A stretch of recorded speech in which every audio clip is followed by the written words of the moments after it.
Hey folks, Mark Scroggins with Scroggins Law Group, back here to answer a bunch of Q&As that we get from a lot of people, aside from just in the reclamation transformation. So one thing, here comes the disclaimer.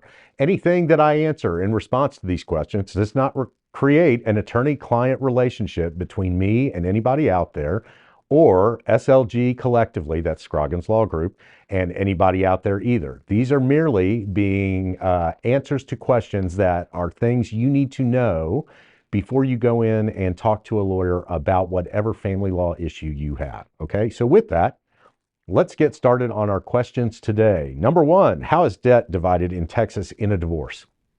Well, typically, the debt is going to follow the person who incurred it. And here's the reason why.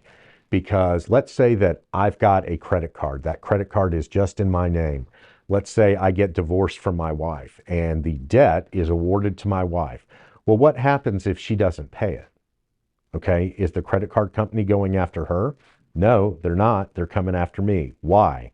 Because she does not have what is called contractual privity with the credit card company. Only I do. So generally, the court is going to award that credit card debt or any other debt to the person who incurred it.